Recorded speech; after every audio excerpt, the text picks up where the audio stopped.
ठीक है दोस्तों, आज हम लोग बात करते हैं क्लास 10th के 7 चैप्टर मैथ में कोऑर्डिनेट ज्योमेट्री। इससे पहले एक वीडियो मैं पहले बना चुका हूँ जिसमें मैंने थोड़ा बेसिक बताया था 7.1 का।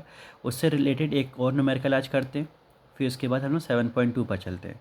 तो यहाँ पे क्वेश्चन क्या है, the vertex of a triangle are, ये 2,3, 3,5 एंड -1,4। ये हमारे पास तीन अलग अलग वर्टेक्स हैं। हमें क्या शो करना है कि स्केलेन ट्रायंगल है ये जो तीनों पॉइंट जो मिलके बनाएंगे वो कौन सा बनाएंगे, स्केलेन ट्रायंगल। अब आपको पता होगा कि स्केलेन ट्रायंगल क्या होता है। स्केलेन ट्रायंगल एक ऐसा ट्रायंगल होता है जिसकी तीनों साइड इक्वल नहीं होती है।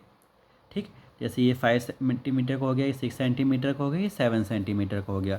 आइसोसेलेस ट्रायंगल क्या होता है, जिसकी कोई भी दो साइड आपस में इक्वल होती है, चाहे ये और ये इक्वल होगी, चाहे ये और ये इक्वल हो गया। इक्विलैटरल ट्रायंगल क्या होता है, जिसकी तीनों ही साइड आपस में इक्वल होती है। अब यहाँ पे हम लोग सपोज करेंगे let A B C are a vertex of a triangle. इस टाइप से हम फिगर बना लेंगे, ए बी और सी एक वर्टेक्स है किसके, ट्रायंगल के। ए और बी और सी की वैल्यू पुट कर देंगे। ए की वैल्यू क्या थी 2,3, बी की वैल्यू क्या थी 3,5 एंड सी की वैल्यू क्या थी -1,4। अब आपको पता है डिस्टेंस फार्मूला क्या होता है। डिस्टेंस फार्मूला होता है स्क्वायर रूट के अंदर x2 माइनस x1 का whole square plus y2 minus y1 का होल स्क्वायर। तो अब इसी टाइप से यहाँ पर क्या करेंगे, एक को पॉइंट मान लिया x1 y1 और एक को पॉइंट मान लिया x2 y2। तो इसी टाइप से अब x2 की वैल्यू यहाँ पर क्या आ रही है 3, तो यहाँ पे 3 पुट कर दिया। x1 की वैल्यू क्या आ रही है 2, यहाँ पे 2 पुट कर दिया। प्लस y2 की वैल्यू यहाँ पर क्या है 5, यहाँ पे 5 पुट कर दिया। और y1 की वैल्यू यहाँ पर क्या आ रही है 3, तो यहाँ पे 3 पुट कर दिया।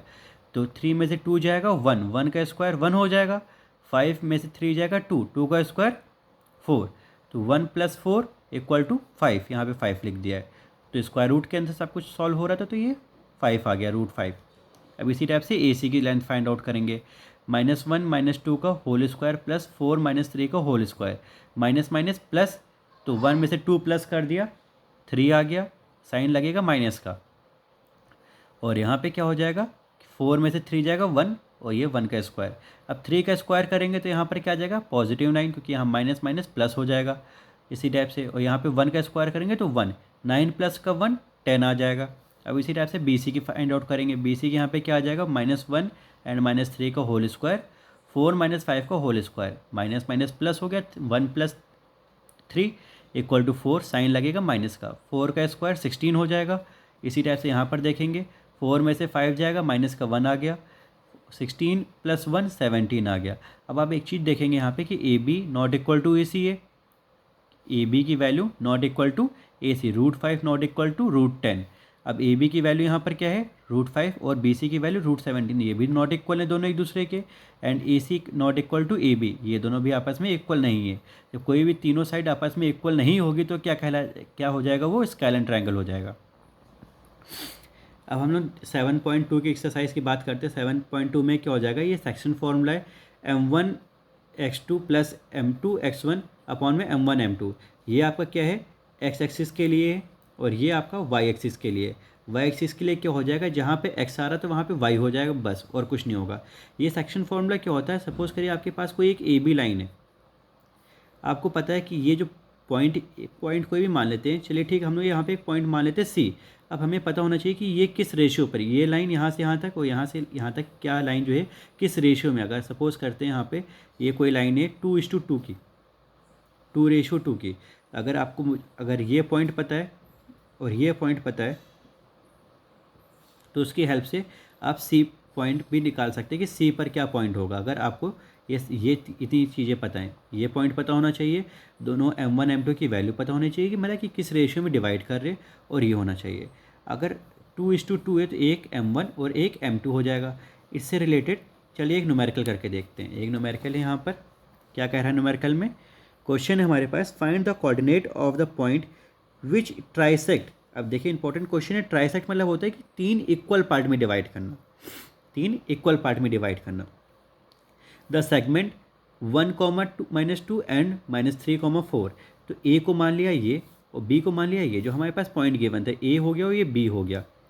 अब यहाँ पर 3 सेक्शन में डिवाइड करना है। 3 सेक्शन का मतलब क्या हो गया, एक पॉइंट ये यहाँ से यहाँ तक 1 हो गया, यहाँ से यहाँ तक ये 2 और यहाँ से यहाँ तक 3। अब तीनों इक्वल रेशियो में होंगे, कोई भी रेशियो हो सकता है। अगर तीनों इक्वल होंगे तो उनका कॉमन रेशियो क्या आएगा 1 1 1। अगर सपोज करिए मुझे अगर निकालना है कि P का पॉइंट क्या होगा, P के लिए पॉइंट के लिए क्या हो जाएगा, एक तो ये हो गया अकेला 1 और ये 1 + 1 2, तो P के लिए रेशियो आ जाएगा 1:2। अगर आपको निकालना है Q पॉइंट, अगर आपको निकालना है Q पॉइंट क्या होगा, अगर आपको निकालना है Q पॉइंट तो Q के लिए क्या हो जाएगा, ये 1 + 1 आगे प्लस होगा तो हो जाएगा 2 और ये अकेला 1 तो इसके लिए हो जाएगा 1। तो ये हो जाएगा m1 + m2 और इसके लिए हो जाएगा m1 + m2। एक बार हम लोग P के लिए डिस्कस करेंगे, फिर एक बार हम लोग डिस्कस करेंगे Q के लिए। अब P पर जब डिस्कस करने जाएंगे तो x एक्सिस का कोऑर्डिनेट क्या हो जाएगा, अभी देखिए मैंने आपको फॉर्मूला बताया था m1 मल्टीप्लाई में x2 और m2 मल्टीप्लाई में x1 अपॉन में m1 + m2। अगर आपको फॉर्मूला याद भी नहीं हो रहा तो आप ऐसा कर सकते हैं कि सपोज़ करिए m लिख दिया, x लिख दिया, दोबारा m लिख दिया, फिर x लिख दिया, अपॉन में m + x लिख दिया, m + m लिख दिया। यहाँ पे एक बार 1 लिखा, यहाँ पे 2 लिख दिया, यहाँ पे 2 लिखा, यहाँ पे 1 लिख दिया, यहाँ पर 1 2। ऐसे आप पेपर के टाइम पर बिना रटे आप ऐसे भी कर सकते हैं। ठीक है, आई होप आपको समझ में आ गया कि फॉर्मूला कितना ईजी है ये। अब यहाँ पे क्या करते हैं, हमारे पास जो पॉइंट था वो पॉइंट को पुट करते हैं।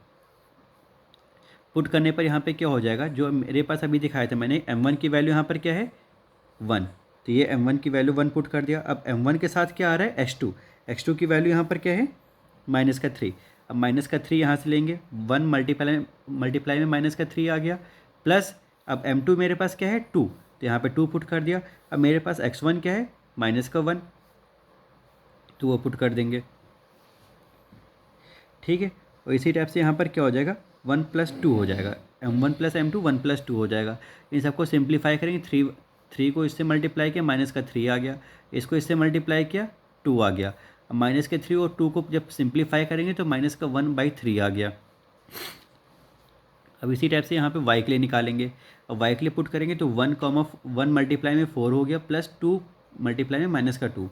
1 को जब 4 से मल्टीप्लाई किया 4 आ गया, 2 को जब इससे करेंगे तो यहाँ पर क्या आएगा 2 2 -4, 4 प्लस -4, दोनों को सिंप्लीफाई करेंगे तो रिजल्ट में आ जाएगा 0। 0 अपॉन में समथिंग इक्वल टू 0। अब P का पॉइंट क्या आ गया, P के कोऑर्डिनेट क्या आ चुके हैं -1/3 एंड कॉमा 0। ये x1 का हो चुका है, ये x का हो गया और ये y का हो गया है। इसी टाइप से Q के लिए फाइंड आउट करेंगे। Q के x एक्सिस के लिए क्या हो जाएगा 2, ये हो जाएगा यहाँ पे -3 प्लस 1 × 1/3।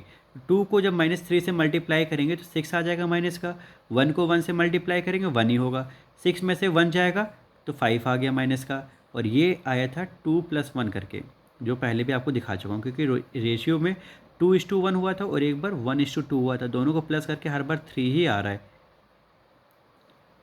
ठीक है, अब इसी टाइप से y के लिए फाइंड आउट करेंगे। 2 को 4 से मल्टीप्लाई करवाएंगे तो 8 आ जाएगा, और 1 को जब 2 से मल्टीप्लाई करवाएंगे तो 2 आएगा, साइन लगा है माइनस का तो माइनस का 2 आ जाएगा। 8 -2/3। अब 8 में से 2 जाएगा 6 आ जाएगा, 6/3। अब 3 1 जा 3, 3 2 जा 6, तो यहाँ पे 2 आ चुका है। तो इसी टाइप से इसका पॉइंट हो जाएगा -5/3, 2। तो ये हमारा क्या हो जाएगा क्यों का कोऑर्डिनेट हो जाएगा। इसी टाइप से सेक्शन फॉर्मूला हम लोग करते हैं।